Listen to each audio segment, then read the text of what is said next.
اس طرح کی جو مجالس منعقد کی جاتی ہیں اس کے تو بہت سارے مقاصد ہوتے ہیں، لیکن بنیادی مقاصد 3 ہوتے ہیں جن کے لیے اس قبیل کی مجالس کا انعقاد ہوتا ہے۔ سب سے پہلے ایصال ثواب مقصود ہوتا ہے، جس کے لیے آپ اور آج میں جمع ہیں۔ مرنے والوں کے لیے مغفرت کی دعائیں اور ان کے لیے اللہ کے حضور التجائیں، یہ ان کا حق ہوتا ہے۔ بلکہ ایک حدیث پاک میں مرنے والوں کے 4 حقوق کا ذکر کیا گیا ہے۔ بالخصوص ماں باپ جب انتقال کر جاتے ہیں تو ان کے حق ختم نہیں ہوتے۔ 4 حق ایسے ہیں جو مرنے کے بعد بھی واجب الادا ہوتے ہیں۔ ان میں سے پہلا حق الصلاۃ علیہما، ان پر جنازہ پڑھنا ہے۔ انتقال کے بعد والدین کا اولاد کے ذمے عائد ہونے والا پہلا حق ان پر جنازہ پڑھنا ہے۔ تجہیز و تکفین، تدفین، یہ اس کے زمرے میں آتی ہے۔ خوش نصیب وہ اولاد ہے کہ جو اپنے ماں باپ کا جنازہ پڑھنے کی صلاحیت رکھتی ہے، اور خوش نصیب وہ والدین ہیں کہ جن کی اولادیں ان کا جنازہ باقاعدہ پڑھ سکتی ہیں۔ ورنہ کتنے لوگوں کو میں جانتا ہوں کہ جنہوں نے اپنے ماں باپ کا جنازہ نہیں پڑھا۔ آپ سوچ رہے ہوں گے کہ وہ ملک میں موجود نہیں ہوں گے، کہیں سفر پہ ہوں گے۔ نہیں، وہ موجود تھے، قبرستان میں گئے ہیں، لیکن کھڑے رہے ہیں، جنازہ نہیں پڑھا۔ کیا اس شخص سے بڑا کوئی بد نصیب ہو سکتا ہے کہ جس نے اپنی حقیقی ماں کا جنازہ نہیں پڑھا، اپنے حقیقی باپ کا جنازہ نہیں پڑھا اور موجود بھی تھا؟ تو ایسے لوگوں کو آپ بھی جانتے ہیں۔ یہ وہ لوگ ہیں جنہیں جنازہ آتا نہیں ہوتا، اور وہ رسماً صف میں کھڑے ہوتے ہیں اور ماں باپ کا یہ حق ادا نہیں کر پاتے۔ اور اس سے بڑی محرومی اور کیا ہو سکتی ہے کہ انسان اپنے ماں باپ کے جنازے میں کھڑے ہو کر کے ان کا یہ حق بھی ادا نہ کر پائے۔ دوسرا حق ماں باپ کا جو اولاد کے ذمے عائد ہوتا ہے وہ ہے استغفار لہما، ان کے لیے بخشش کی دعائیں کرنا۔ زندگی کے اندر ماں باپ کی خدمت کے بہت سارے طریقے ہیں، ان کی خوشنودی حاصل کرنے کے بہت سارے ذرائع ہیں۔ آپ ان کے پاؤں دبا سکتے ہیں، انواع و اقسام کے پھل ان کو دے کر کے ان کی خوشنودی حاصل کر سکتے ہیں۔ ان کی خوشی کے جو بھی سامان ہیں آپ وہ کر سکتے ہیں۔ ان کے مزاج سے آشنائی کی وجہ سے آپ جانتے ہیں کہ یہ کن باتوں سے خوش ہوتے ہیں۔ لیکن جب انتقال کر جاتے ہیں تو پھر یہ سارے ذرائع ختم ہو جاتے ہیں۔ تو پھر ان کے لیے ان کی خوشنودی حاصل کرنے کے لیے دوسرا حق ماں باپ کا ان کے لیے استغفار کرنا ہے۔ اور مرنے والوں کو انتقال کے بعد سب سے زیادہ ضرورت دعاؤں کی ہوتی ہے۔ مل میت فی القبر الا کالغریق المتغوص فی البحر ینتظر دعوۃ۔ اللہ کے محبوب علیہ السلام نے ارشاد فرمایا، جب ہم کسی شخص کو قبر میں دفن کر کے واپس پلٹتے ہیں تو اس کی حالت ایسے ہوتی ہے جس طرح کوئی شخص پانی میں غوطے کھا رہا ہو اور فریاد کر رہا ہو۔ کل غریق المتغوص، 2 لفظ بیان فرمائے، ایک تو غرق ہونے والا، ڈوبنے کی کیفیت، اور دوسرا المتغوص، فریاد کرنے والا۔ اس آڑے اور مشکل وقت میں اپنے پسماندگان کی طرف سے اگر اسے کسی چیز کا انتظار ہوتا ہے، ینتظر دعوتاً، وہ دعا کا انتظار ہوتا ہے، کسی کے میرے لیے ہاتھ اٹھ جائیں اور میرے لیے کوئی دعا کر دے۔ تو اللہ بندوں کے اٹھے ہوئے ہاتھ خالی نہیں موڑتا۔ ان ربکم حیی کریم یستحیی من عبدہ اذا رفع یدیہ الیہ ان یردہما صفرا۔ تمہارا رب حیا کرنے والا کریم ہے، بندے جب اس کے سامنے ہاتھ پھیلا کے دعا مانگتے ہیں، اللہ فرماتا ہے مجھے شرم آتی ہے ان کے اٹھے ہوئے ہاتھ خالی کیسے موڑ دوں۔ بندوں کے اٹھے ہوئے ہاتھوں کی وہ لاج رکھتا ہے اور خالی نہیں موڑتا، چونکہ وہ کریم ہے۔ جتنے لوگ آپ بیٹھے ہیں، اتنے لوگ کسی دنیا دار کے ڈیرے پہ جا کے کوئی ایسی چیز طلب کریں جس کا دینا اس کے لیے مشکل نہ ہو اور دینے سے خاص فرق بھی نہ پڑتا ہو، تو مجھے بتائیں کہ اتنے لوگ اگر اٹھ کے کسی کے ڈیرے پہ چلے جائیں اور اس سے وہ چیز مانگیں جس کا دینا اس کے لیے آسان ہو، تو کیا وہ اتنے لوگوں کو خالی موڑ سکتا ہے؟ خاندانی شخص ہوگا تو وہ کہے گا ڈیرہ داری کی شان کے خلاف ہے کہ اتنے لوگ میری دہلیز پہ چل کے آگے ہیں اور مجھے کوئی خاص فرق بھی نہیں پڑتا ان کے مطالبہ کو پورا کرتے ہوئے، تو وہ ضرور اس مطالبہ کو پورا کرے گا۔ وہ کہے گا یہ ڈیرہ داری کی شان کے خلاف ہے کہ اتنے لوگوں کو خالی لٹا دوں۔ اللہ کہتا ہے یہ میری شان کے خلاف ہے کہ میرا بندہ جب میرے سامنے ہاتھ پھیلا کے دعا مانگتا ہے تو میں اس کو خالی لٹا دوں۔ ان ربکم حیی کریم یستحیی من عبدہ اذا رفع یدیہ الیہ ان یردہما صفرا، جب ہاتھ پھیلا کے وہ میرے حضور حاضر ہوتے ہیں اور میرے سے التجا کرتے ہیں تو اللہ فرماتا ہے کہ میں ان کو خالی نہیں موڑتا، چونکہ میں کریم ہوں اور مجھے خالی موڑتے ہوئے حیا آتی ہے، مجھے شرم آتی ہے کہ میں ان کو خالی موڑ دوں، چونکہ اگر میں نے بھی خالی موڑ دیا تو وہ اور تو کوئی در نہیں ہے جہاں جا کے وہ جھولی پھیلائیں گے اور جہاں جا کے وہ اپنے ہاتھ پھیلا کے دستے طلب دراز کر کے مانگیں گے۔ اگر میں نے بھی نہ دیا تو پھر وہ کس دہلیز پہ جائیں گے، کس در پہ جائیں گے؟ اور اگر کوئی خود مانگنے کے لیے تیار نہیں ہے تو اللہ تعالیٰ بے نیاز ہے۔ قل ما یعبأ بکم ربی لولا دعاؤکم، اے محبوب فرما دو اگر تم اسے نہیں پکارو گے تو وہ بھی پرواہ نہیں کرے گا۔ تمہاری ضرورت ہے، تم مانگتے رہو، جھولیاں پھیلاتے رہو، دستے طلب دراز کرتے رہو، وہ تمہاری جھولیاں بھرتا رہے گا۔ لیکن اگر تم متکبر ہو گئے، تم سرکش ہو گئے اور تم نے مانگنا چھوڑ دیا تو وہ اسے بھی پھر پرواہ نہیں، چونکہ وہ کریم بھی ہے اور وہ بے نیاز بھی ہے۔ تو تم اس سے دستے طلب دراز کر کے مانگو۔ پھر اللہ سے مانگنے کا کوئی وقت نہیں ہے، جب بھی مانگو در رحمت کو شادہ پاؤ گے۔ دنیا دار سے مانگنا ہو تو وقت دیکھنا پڑتا ہے، یہ تو سونے کا وقت ہے، اس وقت دستک دی تو الٹا طبیعت میں مزاج میں تلخی ہوگی، لیکن وہ مالک ہے لا تاخذہ سنۃ ولا نوم، نیند تو دور کی بات ہے، اسے تو اونگ بھی نہیں آتی ہے۔ تو دن کو جاؤ، رات کو جاؤ، دوپہر کے وقت در دستک پہ حاضری دو، رات کے پچھلے پہر اس کی دہلیز پہ جا کے دستک دو، جب بھی اسے پکارو گے وہ دینے پہ آمادہ ہے۔ دنیا دار سے مانگنا ہو تو اس کی زبان میں مانگا جاتا ہے، اللہ سے جس زبان میں مرضی مانگو، عربی میں مانگو، اجمی میں مانگو، ہندی میں مانگو، سندھی میں مانگو، اقبال کے لہجے میں مانگو، رومی کی طرز میں مانگو۔ نہیں مانگنا آتا خالی ہاتھ پھیلا دو، وہ بند لبوں کی بولیاں بھی جانتا ہے۔ مانگو تو صحیح، دستے طلب دراز تو کرو، ہاتھ تو پھیلاؤ۔ بت کے سامنے ہاتھ جوڑ کے زلیخا کہہ رہی تھی یا صنمی یا صنمی، اے میرے بت مجھے بچھڑا ہوا یوسف ملا دے۔ پتھر کا مادو بلا اس کی فریاد کیا سنتا، لیکن اس کا اعتقاد تھا، وہ سر شام بت کے آگے بیٹھ جاتی اور یوسف کے ملنے کی التجائیں کرتی، یا صنمی یا صنمی۔ عمر بیت گئی، نہ اس کا جذبہ کم پڑتا ہے اور نہ یوسف مل رہے ہیں۔ ایک دن رات کا پچھلا پہر تھا اور بت کے آگے ہاتھ جوڑے کھڑی تھی اور یا صنمی کا وظیفہ پڑھ رہی تھی کہ اچانک نیند کا جھٹکا آ گیا، زبان بل کھا گئی۔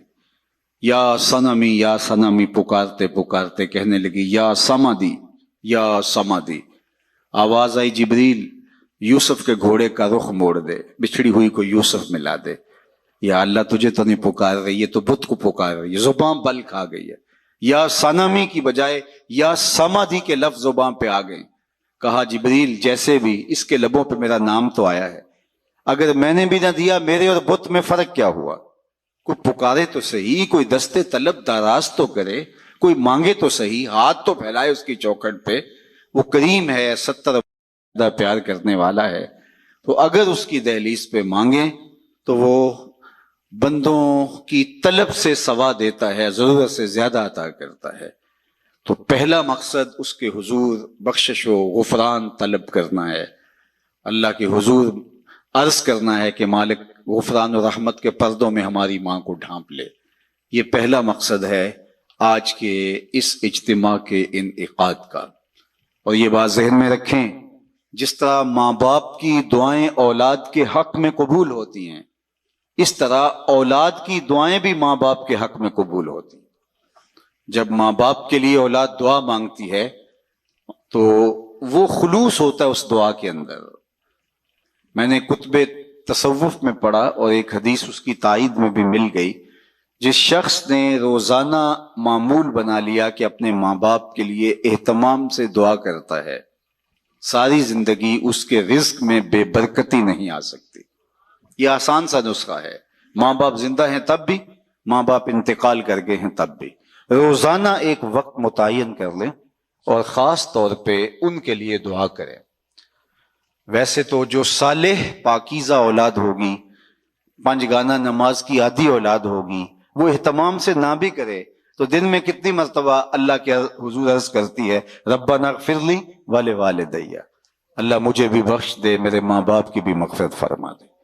تو خوش نصیب ماں باپ کے لیے دعاؤں کے سلسلے ہوتے ہیں.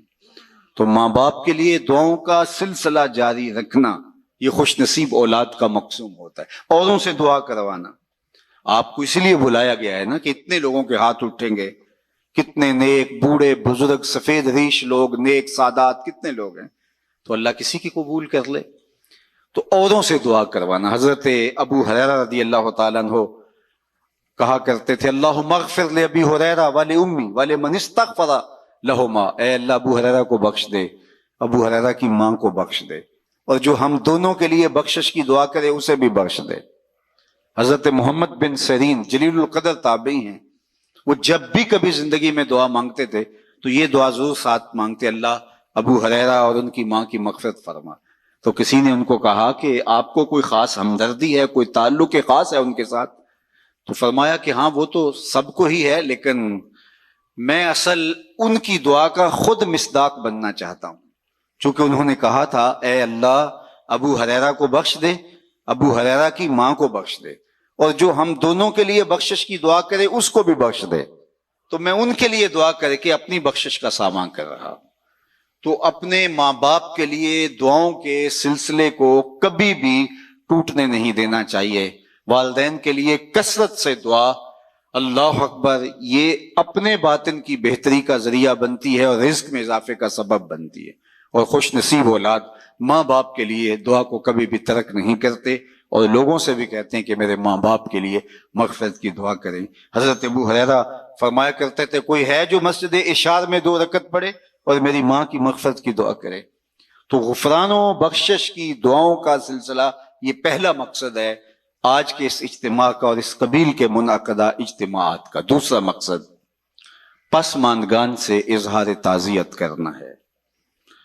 گھر بیٹھے بھی ہم دعا کر سکتے تھے، لیکن یہاں آ کے دعا کرنے کا مقصد مرحوم کے یا مرحومہ کے پسماندگان سے اظہار محبت ہے، جس کے لیے ہم یہاں آتے ہیں اور دعا کرتے ہیں.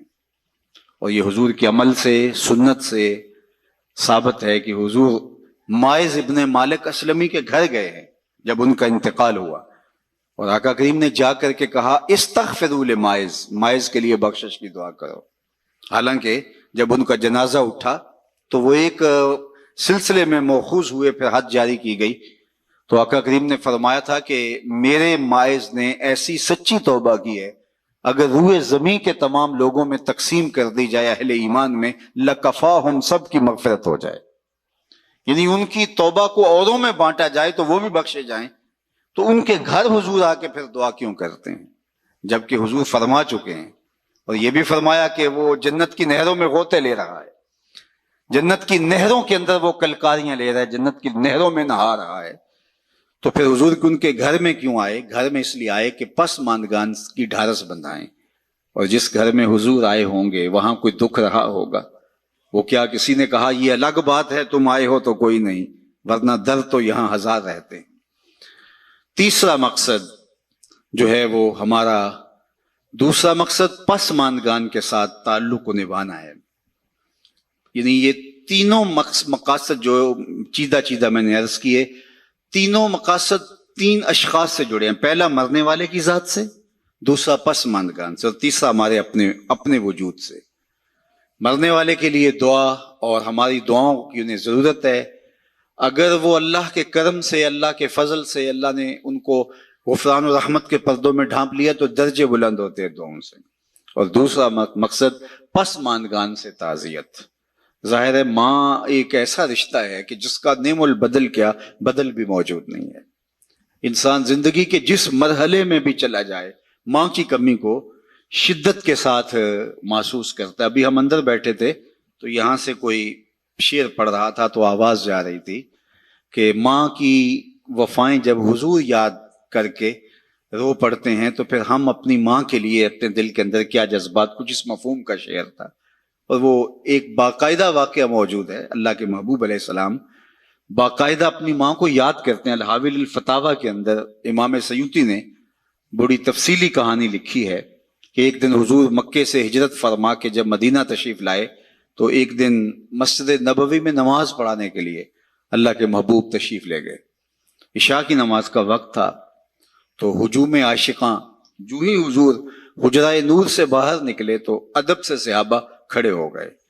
بس یہ لمحے حضور علیہ السلام کی آنکھوں کے سامنے آئے تو آنکھیں چھلکنے لگی اور پھر حضور علیہ السلام نے ایک ٹھنڈی آہ بھری اور ایک جملہ ارشاد کیا، لو ادرکت والدی او احدہما، کاش آج میرے ماں باپ زندہ ہوتے یا کم از کم میری ماں ہی زندہ ہوتی. انسان نے مشکل وقت دیکھا ہو، بعد میں خوشحالیاں آ جائے یا اور زیادہ خوشحالیاں اللہ عطا کر دے تو انسان آرزو کرتا ہے.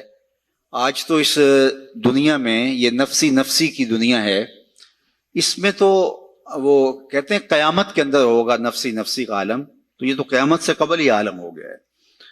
تو آج تو کسی کی عزت پر لوگ آتش غیظ و غضب اور آتش حسد میں جلنے لگ جاتے ہیں. تو ایک ماں ایسا رشتہ رہ گیا ہے جس کو قلبی فرحت اور مسرت ہوتی ہے. اب آقا کریم علیہ السلام کا معاملہ آپ جانتے ہیں کہ پیدا ہونے سے قبل باپ کا انتقال ہو گیا. 6 سال کی عمر تھی کہ اپنی والدہ کے ہمراہ حضور مدینہ المنورہ میں پہنچے حضرت عبداللہ کی قبر کی زیارت کے لیے. جب واپس پلٹے تو ابوا کے مقام پر حضرت آمنہ سلام اللہ علیہا کو سخت بخار ہو گیا. انہیں لگا کہ یہ میرا بخار جان لیوا ثابت ہوگا تو انہوں نے حضور علیہ الصلوۃ والسلام کے سر پہ ہاتھ رکھا اور حضور سے کچھ کہنا چاہ رہی تھی آخری بات، لیکن وہ ضبط کے بندھن ٹوٹ گئے اور چھم چھم آنسو آنکھوں سے ٹپکنے لگے. تو حضرت آمنہ نے جو جملے کہے علماء نے سیرت کی کتابوں میں موجود ہے. سیرت کی سب سے پہلی کتاب جو ہے وہ ابن حشام کے اندر یہ لفظ موجود ہیں کہ حضرت آمنہ بمشکل چند جملے ادا کر پائیں. اور وہ یہ تھے کہ بیٹا ہر نئی چیز سے پرانا ہو جانا ہے، ہر باقی نے فنا ہو جانا ہے، میں بھی جا رہی ہوں. وہ ذکر باق و ولد تو توہرا، لیکن میرا ذکر نہیں مٹے گا اس لیے کہ تیرے جیسا ستھرا بیٹا چھوڑ کے جا رہی ہوں. جن ماؤں کے بیٹے اچھے ہوں ان کا تذکرہ مٹا نہیں کرتا، ان کی یادیں ختم نہیں ہوتی. یہ آخری لفظ تھے سیدہ آمنہ کے کہ ان کی سانس ٹوٹ گئی اور انتقال ہو گیا. حضور اپنی ماں سے لپٹ گئے اور بار بار کہتے تھے امی آپ آگے بولتی نہیں، لیکن خاموش ہو گیا تھا چمن بولتا. پھر ماں کی وہیں تدفین کی. ابوا کی ریت کے چھوٹے چھوٹے جو ہے وہ ٹکڑے پتھروں کے ماں کی قبر پہ رکھے. اور ہو بھی کیا سکتا تھا، وہ کیا کسی نے کہا تجھے کن پھولوں میں ہم کفن دیں، تو جدا ہی ایسے موسموں میں ہوا جب درختوں کے ہاتھ پھولوں سے خالی تھے. ماں کی تدفین کے بعد ام ایمن کے ساتھ حضور لپٹ کے بیٹھ گئے اور حضرت عبد المطلب کے پاس انہوں نے آ کے خبر دی کہ آپ کی بہو انتقال کر گئی راستے میں اور ابوا میں ہم نے تدفین کر دی. ابن حشام نے لکھا ہے کہ حضور کو آغوش میں سمیٹ کر حضرت عبد المطلب بہت روئے اور ام ایمن سے ہی کہا کہ میرے بیٹے کا تم نے بہت خیال رکھنا ہے. اور آقا کریم علیہ الصلوۃ والسلام کی ذمہ داریوں کو جس طرح پھر وہ نبھاتے رہے وہ تاریخ کا ایک انوکھا باب ہے. اور حضرت ام ایمن نے جس طرح ڈیوٹی سر انجام دی، حضور علیہ السلام فرمایا کرتے تھے ام ایمن میری ماں کے بعد میری ماں ہے. پھر حضرت عبد المطلب کا بھی انتقال ہو گیا 2 سال کے بعد. اس وقت حضور علیہ السلام کی عمر 8 برس تھی. سیرت کی کتابوں میں یہ واقعہ موجود ہے کہ جب امیر قریش حضرت عبد المطلب کا جنازہ اٹھا پورا مکہ امڈ آیا، لیکن 8 سال کے بچے کو دیواروں سے لپٹ لپٹ کے لوگوں نے روتے ہوئے دیکھا. پھر چچا کی کفالت، پھر وہ وقت بھی گزرا. مکے کے بازار، طائف کی گلیاں، کھدے ہوئے گڑھے، ڈالی جانے والی اجریاں، آلام، تکلیفیں، کفار کی طرف سے ریشہ دوانیاں، جبر، ظلم اور استبداد کی لمبی داستانیں. اللہ کا حکم ہوتا ہے کہ آپ ہجرت کر کے مدینے آ جائیں تو حضور علیہ السلام مدینے چلے گئے تو آج حالات بدل گئے. حضور جو ہی حجرہ انور سے باہر نکلے صحابہ دب سے کھڑے ہو گئے. وہ وقت بیت گیا جب لوگ پتھر مارتے تھے، اب صحابہ پلکیں بچھاتے ہیں. وہ وقت گزر گیا جب لوگ آوازیں کستے تھے. صحابہ صفوں میں ہاتھ باندھے منتظر ہیں، اور جو ہی حجرہ انور سے حضور نکلے تو ادب سے استادہ ہو جاتے ہیں. تو آقا کریم کی نظر پلٹ کے ابواب میں چلی گئی اور مکے کی گلیوں میں ہونے والے ظلم و جبر کو حضور علیہ السلام نے تصور میں لا کر کے کہا، لو ادرکت والدیہ او احدہما، کاش آج میرے ماں باپ زندہ ہوتے، یا کم از کم میری ماں ہی زندہ ہوتی. وَأَنَا أُصَلِّي صَلَاةَ الْعِشَاء، اور میں لوگوں کو نماز عشاء پڑھا رہا ہوتا. وَأَقْرَأُ فِيهَا بِفَاتِحَةِ الْكِتَابِ، اور اس میں سورہ فاتحہ کی تلاوت چل رہی ہوتی. پھر میری ماں کو میرے ساتھ کوئی کام یاد آ جاتا، وہ دروازے پر آتی، چلمن سرکاتی اور میٹھی آواز میں مجھے بیٹا محمد کہہ کے آواز دیتی. فرمایا لوگوں میں اپنی نماز چھوڑ کے ماں کی بات سن لیتا. ماں کی کمی کو انسان ہر دور میں، ہر لمحے میں محسوس کرتا ہے، چونکہ یہ رشتہ ہی ایسا ہے جس کا نعم البدل کیا بدل بھی موجود نہیں ہے. ماں جب بولتی ہے تو اس کے لہجے میں جبریل بولتا ہے. ماں جب مسکراتی ہے تو لگتا ہے جنت کے سارے پھول کھل اٹھے. ماں کو اللہ نے وہ درد، وہ درک، وہ محبت، وہ پیار اور وہ تڑپتی ہوئی بےتاب ممتا دی ہے کہ جس کی کوئی مثال ہی نہیں ہے. ایک شاعر ہوا تابش، اس نے ماں کے پیار کو کتنے خوبصورت پیرائے میں بیان کیا. ایک مدت سے میری ماں نہیں سوئی تابش، میں نے ایک بار کہا تھا مجھے ڈر لگتا ہے. کہا بچپن میں میرے منہ سے نکلا تھا امی مجھے رات کو ڈر لگتا ہے. کہتا ہے بوڑھا ہو گیا ہوں لیکن میری ماں اب بھی میرے بستر پہ پھونکے مار کے سوتی ہے کہ میرے بیٹے کو کہیں ڈر نہ لگ رہا ہو. اللہ اکبر. ہمارے ایک بہت بڑے ادیب گزرے ہیں، ان کی والدہ انتقال کر گئیں تو انہوں نے ایک کالم لکھا تھا اس زمانے میں کہ ان پڑھ اور بوڑھی ماں کی یاد میں. وہ کہتے تھے کہ میری ماں پڑھی لکھی نہیں تھی لیکن میری یونیورسٹی وہی تھی، میرا کالج وہی تھا. اور پھر کہتے ہیں کہ اونچی مسندوں کے اوپر بیٹھنے کا وہ لطف کہاں جو ماں کے قدموں میں بیٹھنے کا سرور ہے. عالی نسب ہوٹلوں میں کھانا کھانے کا لطف کہاں جو چولہے پر بیٹھ کے ماں کے ہاتھوں سے پکی ہوئی چپاتیاں کھانے میں ملتا ہے. عالی جناب، حضرت صاحب، کیا کیا لقب دیے جاتے ہیں، نقیب حضرات اٹھا کے کہاں سے کہاں تک لے جاتے ہیں، لیکن ان لفظوں میں وہ چاشنی کہاں جو ماں کی زبان سے اوئے مٹھو اور اوئے ببلو میں رکھی گئی ہے. ماں جب پیار سے بیٹے کو دیکھ رہی ہوتی ہے لگتا ہے آسمان سے رحمتیں اتر رہی ہیں. اللہ نے اس کو وہ پیار دیا. میں اپنے دوستوں کو کہتا ہوں یہ آج کل سڑکوں کے کناروں پر بڑے بڑے ترازو نصب کر دیے گئے ہیں، پورا کنٹینر تول لیا جاتا ہے. تو میں نے کہا آج تک کوئی ایسا ترازو ایجاد نہیں ہوا جس پر ماں کے پیار کو بھی تولا جا سکے. اللہ نے اس کو وہ محبت دی، وہ پیار دیا، وہ درک دیا، وہ درد دیا، اس کے اندر وہ احساس کی کائنات آباد کر دی جسے ممتا کے نام سے پکارا جاتا ہے. نعم البدل کیا بدل بھی موجود نہیں. اللہ نے ماں کے روپ کے اندر اللہ اکبر وہ پیار رکھا ہے. ماں جب پیار سے ہاتھ اٹھا دے تو عرش سے بیٹے کے حصے کی دعائیں کھینچ کے لے آتی ہے.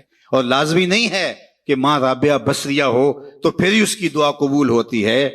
لیپا پوتی کرتی ہوئی ماں اپنے گارے سے بھرے ہوئے ہاتھ بھی اٹھا دے اللہ ان کو بھی خالی نہیں موڑتا. اللہ جل شانہ نے ماں کے سینے کے اندر اولاد کے لیے اتنا پیار رکھا ہے. اگر آپ کی توجہ ہو تو میں آپ سے کہنا چاہوں گا کہ ماں اولاد سے اتنا پیار کیوں کرتی ہے، دکھ جھیل لیتی ہے.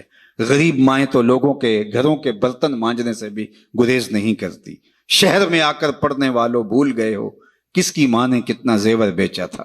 مائیں کن کن مشکلوں سے گزر کے اولاد کی تربیت کرتی ہیں، غلامیاں قبول کر لیتی ہیں.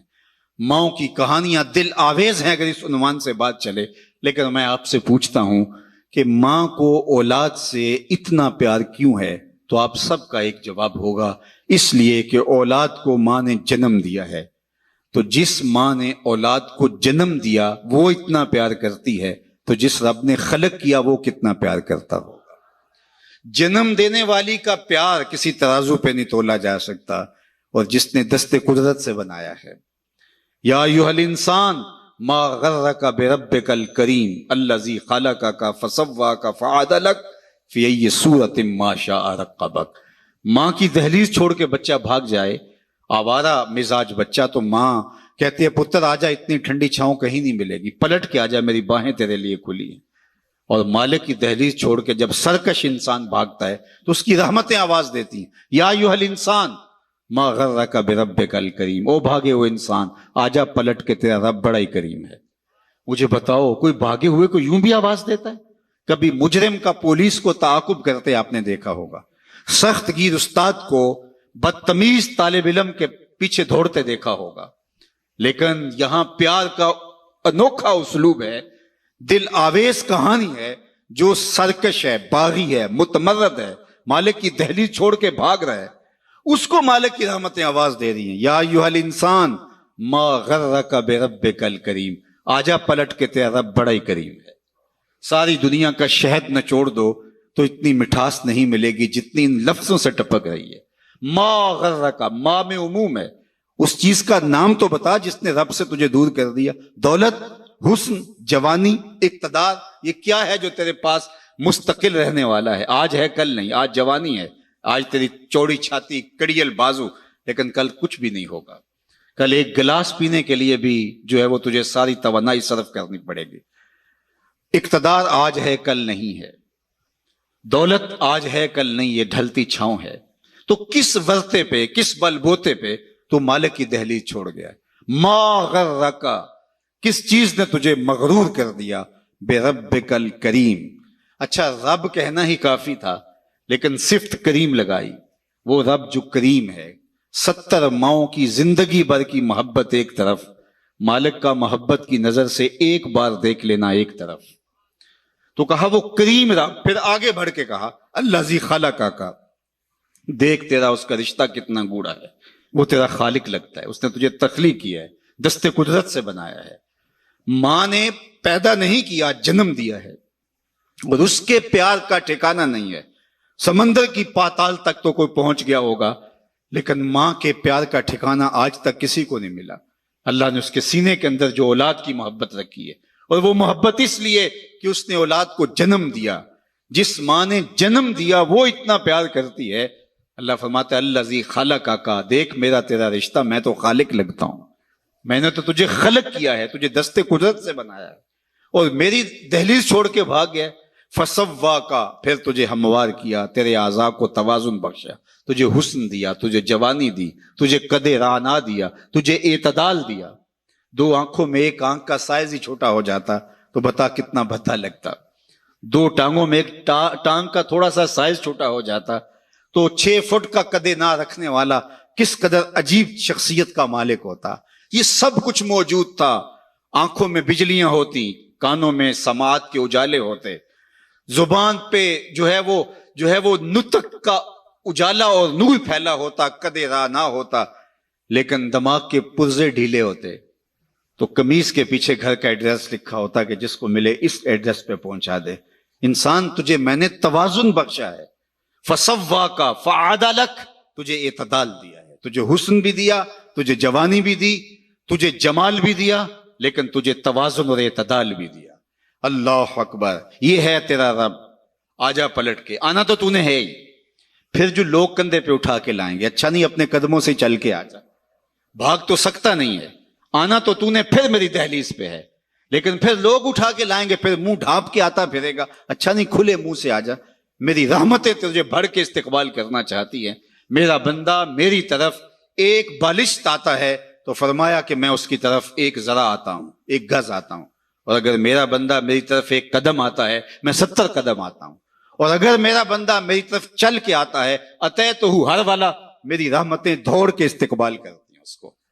آج آجا، کل تو نے آنا ہی آنا ہے، کل لوگ اٹھا کے لائیں گے، بہتر اپنے قدموں سے خود چل کے آجا۔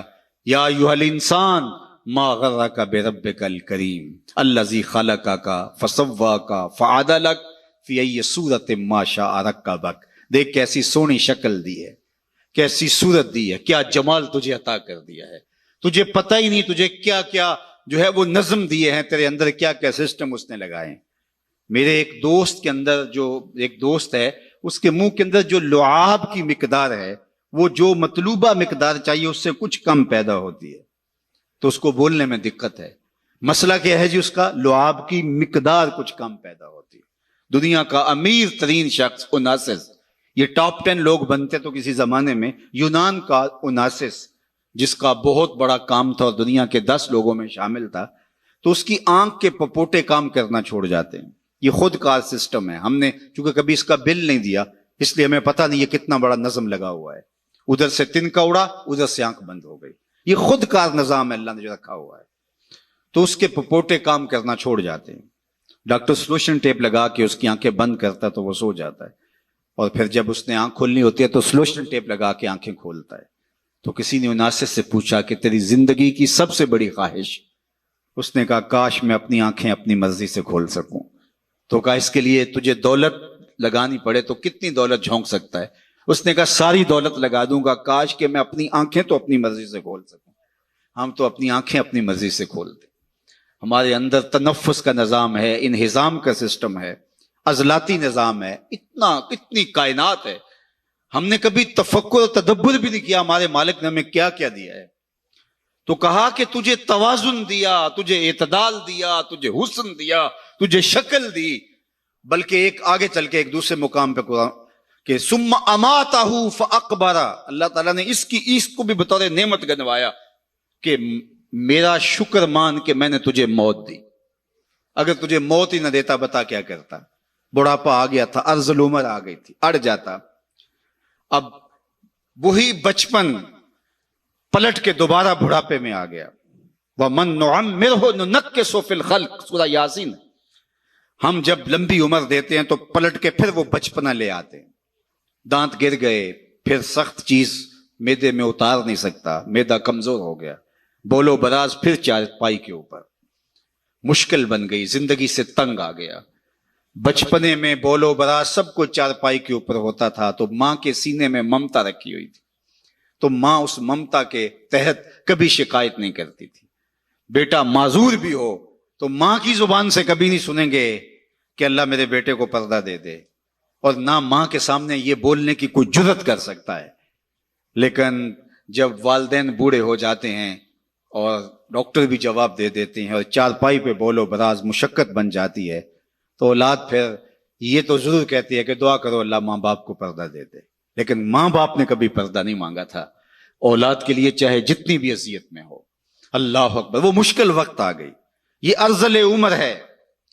پھر پلٹ کے بچپنا آ گیا، ایک گلاس پانی کے مانگنے کے لیے پوری توانائیاں صرف کرنی پڑتی ہیں، پھر آواز نکلتی ہے، پھر آنکھیں انتظار کرتی ہیں کوئی 2 گھونٹ پانی لے آئے، پھر وہ پانی پیش کرتا ہے، تو پھر پوری ہمت لگا کے اس پانی کو جو ہے وہ حلق سے نیچے اتارنا پڑتا ہے، کتنی مرتبہ سانسیں لینی پڑتی ہیں۔ اب گھر والے تنگ آ گئے، بابے کو اندر سے باہر برآمدے میں ڈال دیا کہ بچہ بابا کھانستا ہے اور بچے ڈسٹرب ہوتے ہیں، امتحان سر پہ ہیں، نوکر مقرر کر دیا۔ اب اتنی مشکل بن گئی کہ وہ کہتا ہے یا اللہ مجھے موت ہی دے دے۔ اللہ فرماتا ہے ثم اماتہ، ہمارا شکر مان کے ہم نے تجھے موت دی، اگر اس مرحلے میں ہم تجھے موت بھی نہ دیتے بتا کیا کرتا؟ پھنس گیا تھا نا، گھر والے بھی تنگ آ گئے، ان کے چہروں سے بیزاری کو تو محسوس کر لیتا۔ اب اس وقت اگر ہم تجھے موت نہ دیتے، سارے پیار اور ساری محبت کے باوجود تو کتنی مصیبت میں پھنس گیا تھا۔ اللہ کہتا ہے ثم اماتہ، شکر مان میرا کہ میں نے تجھے موت عطا کی۔ پھر آگے کیا فرمایا؟ فَأَقْبَرَ، بکری بھی تو مری تھی، گھسیٹ کے روڑی پہ ڈال دیا، جانور بھی تو مرے تھے، گھسیٹ کے گڑھے میں پھینک دیا، لیکن کہا نہیں ثم اماتہ فَأَقْبَرَ، جو ہی مرا دوبارہ پھر تو محبوب بن گیا۔ اب سارا شہر تیرا منہ دیکھنے آ رہا ہے، ذرا سوچ، تیرا منہ دکھانے کے قابل ہے؟ ساری زندگی اللہ کے حکموں کو توڑا، لیکن ایک دم پھر محبت جاگ پڑی، محبت آنسو بن کے بہنے لگی، زمانہ دور دور سے آنے لگا۔ پھر کہا کہ اب یہ شاہکار ہے میرا، اس کو یوں ہی نہیں پھینکنا جس طرح گدھے کو پھینکا تھا، بکری کو پھینکا تھا، کہا اس کو غسل دو، اس کے انگ انگ پہ خوشبو ملو، چٹے لباس کا کفن دو، اس کا جنازہ اٹھاؤ۔ ایک آدمی نہیں اٹھائے گا، ایک آدمی بھی تو اٹھا سکتا تھا، کہا نہیں 4 آدمی اٹھائیں، اور ان کو بھی کہا کہ کندھا بدلتے رہنا، اور پھر کہا تیز نہ چلنا میرے شاہکار کو جھٹکا نہ لگ جائے۔ کیا اعزاز ہے، کیا تکریم ہے، کیا پروٹوکول ہے۔ اب جنازہ آ گیا قبرستان کے اندر، امام کعبہ بھی ہو تو وہ پیچھے کھڑا ہوگا، جنازہ آگے ہوگا، وقت کا غوث بھی ہو تو پیچھے کھڑا ہوگا، اس کا جنازہ آگے ہوگا۔ یہ تیرا پروٹوکول ہے، یہ اعزاز ہے، یہ تیری تکریم ہے۔ کہا پھر اس کے لیے چھوٹا سا گھر بناؤ، پھر اس کے اندر دفن کرو، پھر کہا اس کے اوپر پھول ڈالو، پھر کھڑے ہو کے دعائیں مانگے، التجائیں کرے، اے انسان تو نے میرے ساتھ کیا کیا اور میں نے تیرے ساتھ کیا کیا۔ کتنی عزت افزائی، کتنی تکریم۔ ثم اماتہ فاقبرہ، تو آپ پلٹ کے اپنے مالک کی دہلیز پہ آ جا۔ وہ نہ ہو کہ کل پچھتائے، لیکن کل کا پچھتانا سوائے حسرت بڑھانے کے علاوہ اور کچھ نہیں ہوگا۔ آج کا پچھتاوا کل کی بہتری کا ضامن ہو سکتا ہے۔ وقت پر کافی ہے ایک قطرہ بھی آب خوش ہنگام کا، جل گیا جب کھیت برسا می تو پھر کس کام کا۔ آپ دیہات کے رہنے والے ہو، آپ تو جانتے ہو کہ جب زمین وتر میں ہوتی ہے تو اس وقت بیج ڈال لیں تو پھر پودا کتنی تیزی کے ساتھ گروتھ کرتا ہے، لیکن جب زمین وتر سے نکل جائے تو پھر کوئی فائدہ نہیں ہوتا۔ آج زندگی کی زمین وتر میں ہے، اج ساوی نے کھلے راوی نے انج ٹوک نوکھڑے ٹوک دے نہیں، ٹر پویں تے فاصلے مک جاندے، گھر بیٹھیاں پینڈے مک دے نہیں۔ آج اٹھنے والا ہر قدم تمہیں منزل سے قریب کر دے گا، اور کل کا پچھتاوا سوائے حسرت، دکھ اور اذیت بڑھانے کے اور کچھ نہیں ہوگا۔ یا لیتنی قدمت لحیاتی، یہ قرآن نے کہا کہ وہ چیخ چیخ کے کہے گا ہائے میں اس زندگی کو یہاں بھیج دیا ہوتا پہلے، لیکن پھر کیا فائدہ۔ بلکہ میں نے تو پڑھا ہے کہ قیامت کے دن نیکوکار بھی پچھتائیں گے۔ بدکاروں کا پچھتانا تو سمجھ میں آتا ہے، نیکوکار کیوں پچھتائیں گے؟ جب اپنے اچھے اعمال کی جزا دیکھیں گے تو وہ پچھتائیں گے، جو چند لمحے ضائع کر دیے وہ بھی کیوں ضائع کر دیے، وہ بھی اس کی یاد میں، اس کے ذکر میں، اس کی محبت میں گزار دیے ہوتے۔ تو آج وقت ہے، آج فرصت ہے، آج لے ان کی پناہ، آج مدد مانگ ان سے۔ کل قیامت کو نہ مانیں گے اگر مان گیا، اس دن تو ہر کوئی مانے گا، لیکن آج کا پچھتاوا کل کی بہتری کا ضامن ہو سکتا ہے۔ وہ ایک فقیر تھا، بازار میں کھڑا رو رہا تھا، تو ایک آدمی نے گزرتے روک کر کے کہا کسی نے مارا ہے بابا؟ میں پوچھ لیتا ہوں۔ کہا نہیں کوئی ایسی بات نہیں، تو کیوں رو رہے ہو؟ اس نے کہا بس ان کے رویے نے رلا دیا۔ کیا مطلب؟ کہا گزر رہا تھا، ان کو دنیا میں کھوئے ہوئے دیکھا تو میرے دل میں خیال آیا کہ ان بندوں کی رب کی صلح نہ کروا دوں۔ تو اس نے حیرت سے پوچھا پھر کیا ہوا؟ کہا میں نے اس سے بات کی، اس نے کہا لے آ میری دہلیز پہ، میری چوکھٹ پہ، ایک آنسو سے سارے گناہ دھو ڈالوں گا۔ میں بڑا خوش ہوا، میں ان سے بات کی، یہ الٹا میرا مذاق اڑا۔ جا بابا کام کر، کہاں سے آ گیا ہے تجھے کیا پتا یہ دنیا اور دنیا داری اور دنیا کے معاملے، یہ کاروبار حیات، جا موج کر۔ وہ تو مان گیا تھا، یہی نہیں مانے۔ 2 4 5 دن گزرے تو وہی شخص دوبارہ گزرا تو قبرستان میں وہی بابا کھڑا رو رہا تھا۔ تو وہ پھر رکا، کہا کہ بابا بازاروں میں بھی روتا ہے، قبرستانوں میں بھی روتا ہے، آج کیا ماجرا ہوا؟ کہا ان سے مایوس ہو گیا تھا تو آج میں ادھر آ گیا، تو میں نے سوچا ان کی قبرستان والوں کی رب کی صلح کروا دوں۔ تو اس نے کہا کہ جو ہے پھر کیا ہوا؟ اس نے کہا میں ان سے بات کی، انہوں نے کہا ہم تیار ہیں، لیکن اس سے بات کی تو وہ نہیں مانا۔ آج وہ مان رہا ہے اور کل وہ نہیں مانے گا۔ آج لے ان کی پناہ، آج مدد مانگ ان سے، کل قیامت کو نہ مانیں گے اگر مان گیا۔ آج کا پچھتاوا کل کی بہتری کا ضامن بن سکتا ہے۔ یہ تھوڑی زندگی ہے، یہ ٹوٹ کے بکھر جانے والا خواب ہے، کچھ نہیں ہے اس دنیا کی حقیقت۔ چیز دنیا ہے کیا؟ از خدا غافل بدن، یہ خدا سے غافل ہونے کا نام ہے۔ اللہ کی غفلت موت ہے۔ اپنے آپ کو اللہ کی دہلیز پہ رکھو، پھر یہ دنیا نہیں ہے۔ تمہارا کمائی کر کے لا کے بیوی کے منہ میں لقمہ رکھنا بھی دین کہلائے گا۔ بس اپنے دل کے قبلے کو درست کرنا ہے۔ یہ تھوڑا وقت ہے، زندگی ٹوٹ رہی ہے، ہم سمجھتے ہیں ہم بڑے ہو رہے ہیں، لیکن حقیقت میں ہم چھوٹے ہو رہے ہیں۔ جو قرآن نے کہا ان الانسان لفی خسر، بے شک انسان خسارے میں ہے۔ تو ایک بزرگ تھے، فرماتے مجھے سمجھ نہیں آتی تھی انسان خسارے میں کیسے ہے۔ میں سمرقند کے بازار سے گزر رہا تھا اور ایک آدمی پھٹے کے اوپر رکھ کے برف بیچ رہا تھا اور ساتھ آواز لگا رہا تھا۔ آج کل تو یہ پاپڑ بیچنے والے بھی آواز لگاتے ہیں، تو وہ پھٹے کے اوپر برف رکھ کے بیچ رہا تھا اور آواز لگا رہا تھا، اور آواز کیا تھی؟ ارحموا ارحموا علی من یذوب راس مالہ، او گزرنے والو میرے پہ ترس کھاؤ، میں ایسا تاجر ہوں جس کا راس المال پگھلتا جا رہا ہے۔ چونکہ برف ایک ایسا سودا ہے جو گاہک کا انتظار نہیں کرتا۔ آپ کوئی اور چیز بیچتے ہیں، کپڑا بیچتے ہیں، ہو سکتا ہے کل 2 آنے مہنگا ہو جائے۔ آپ پیٹرول بیچتے ہیں، آج نہیں بکری ہوئی، کل ہو سکتا ہے پڑا 10 روپے اوپر چلا جائے، آپ کروڑوں کے فائدے میں چلے جائیں، لیکن برف اگر مہنگی بھی ہو گئی تو کل برف ہی نہیں ہوگی۔ تو وہ پھٹے کے اوپر رکھ کے برف بیچ رہا تھا اور ساتھ آوازیں دے رہا تھا، ارحمو ارحمو الا من یذوب راس مالہ، آؤ میرے پہ ترس کھاؤ، مجھ سے برف کا ایک ایک ٹکڑا لیتے جاؤ، میں ایسا تاجر ہوں جس کا راس المال پگھلتا جا رہا ہے۔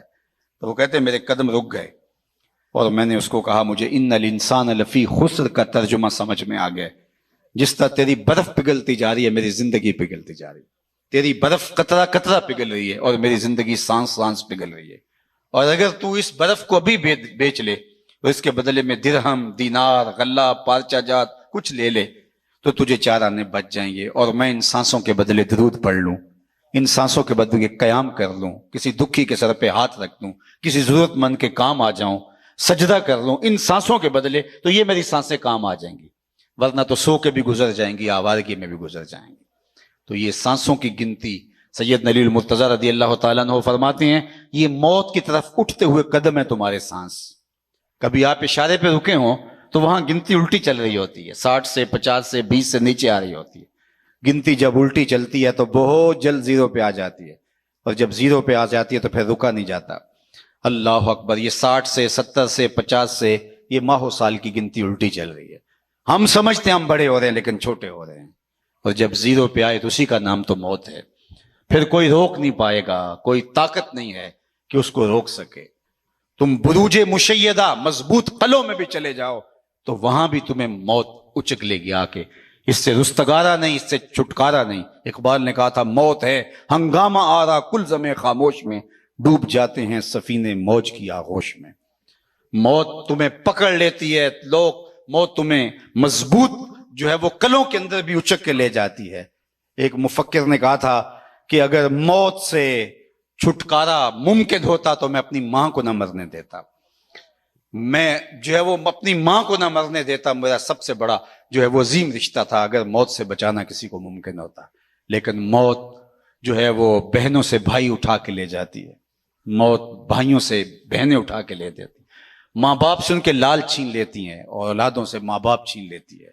تو موت سے تو چھٹکارا نہیں ہے، موت سے تو بھاگ نہیں سکتے، فرار اختیار نہیں کر سکتے، تو پھر آئیے زندگی ایسے گزاریں کہ مرنے کے بعد بھی ایک خوشگوار زندگی ہمارا استقبال کرے۔ پھر موت تحفۃ المومن بن جاتی ہے، جو اللہ کے محبوب نے فرمایا تحفۃ المومن الموت، پھر موت ایک بھیانک منظر نہیں رہتا، موت پھر مومن کے لیے تحفہ بن جاتی ہے۔ بلال حبشی رضی اللہ تعالیٰ عنہ کا آخری وقت آتا ہے تو ان کی زوجہ سراہنے بیٹھی ہیں اور سانس ٹوٹنے لگتی ہے تو وہ کہتے ہیں واہ حزن نہ ہو، ہائے افسوس میرا شوہر مجھ سے جدا ہو رہا ہے۔ تو بلال حبشی کی بھی سانسیں باقی تھی، آپ نے پلٹ کے کہا کیا بول رہی ہے؟ کہا آپ جدا ہو رہے ہیں تو یہ کہنا بنتا ہے میرا، کہا یہ نہ کہو بلکہ کہو وا تربا ہو غدن القا محمدن و اصحابہ، کہو مبارک ہو میں تو اپنے آقا محمد عربی سے ملنے کے لیے جا رہا ہوں۔ پھر موت تحفہ بن جاتی ہے۔ حضرت ابراہیم علیہ السلام کے پاس جب اللہ کا پیغام اسرائیل لے کر آتا ہے کہ میں روح قبض کرنے کے لیے آیا ہوں، تو حضرت اسرائیل کہتے ہیں عجیب بات ہے، رب مجھے اپنا خلیل بھی کہتا ہے، اور کبھی ایسا ہوا ہے کہ کوئی یار بھی یار کی موت چاہے؟ وہ مجھے اپنا خلیل کہتے ہیں گوڑے یار کو، وہ مجھے خلیل کہتا ہے اور پھر تجھے بھیج دیا قبضے روح کے لیے، کوئی یار بھی یار کی موت چاہتا ہے؟ کہا میں تو حکم کا پابند ہوں۔ واپس گئے اور کہا مالک تیرے خلیل کا تیرے نام یہ پیغام ہے، تو کہا پھر جا اور میرے خلیل کو جا کے میرا سلام دے، اور ساتھ کہنا کبھی ایسا بھی ہوا ہے یار یار کو بلائے اور یار ملنے نہ آئے؟ تو روح بے چین ہو گئی، کہا دیر نہ کر، جلدی جلدی قبض کر لے۔ تو جب زندگی اس کی منشا کے مطابق گزاری ہوگی پھر موت بھیانک منظر نامہ نہیں ہوگا۔ اللہم بالرفیق الاعلی، یہ میرے حضور کے آخری لفظ ہے۔ اللہ اکبر، اختیار دیا جاتا ہے تو کہتے ہیں مالک میں تیرے حضور آنا چاہتا ہوں۔ تو پھر یہ جہاں بھی پھر وہ جہاں بھی بندہ مومن کا ہوتا ہے، ورنہ یہ جہاں بھی قید خانہ اور وہ جہاں بھی اذیتوں سے بھرا ہوا۔ آئیے جو مختصر زندگی اللہ نے ہمیں ودیعت کی ہے اس زندگی کو اللہ اور اس کے رسول کی یاد کے مطابق بسر کرنے کا عزم مصمم کریں، اور اللہ کی بارگاہ میں اس دعا کے ساتھ ہم رخصت ہوتے ہیں کہ اللہ جل شانہ ہمارے محترم کی والدہ ماجدہ کو اللہ کروٹ کروٹ جنت کی بہاریں نصیب فرمائے، اللہ تعالیٰ ان کی قبر کو وسیع کشادہ منور خوشبودار اور ٹھنڈا کرے، انہیں صبر کی توفیق دے اور ان کی برزخی زندگی کے قوائف اپنے کرم سے درست فرمائے۔ آپ جتنے لوگ تشریف لائے ہیں اللہ آپ سب کے والدین کو اپنی خاص امان میں رکھے، جن کے والدین انتقال کر گئے ہیں، اللہ تعالیٰ ان کی قبروں کو وسیع کشادہ، منور، خوشبودار رکھے۔ اور میں بارگاہ عزتی میں یہ بھی عرض کرنا چاہتا ہوں کہ مالک میرے وطن کی خیر فرمانا، میرے ملک کو معیشت کا جمال اور معاشرت کا حسن عطا کر دینا، صالح، نیک، پاکیزہ اور اہل قیادت اس ملک کا مقسوم کر دینا، اور عالم اسلام کو خیر و برکت کی راہوں کا مسافر رکھنا۔ وآخر دعوانا ان الحمد للہ رب العالمین۔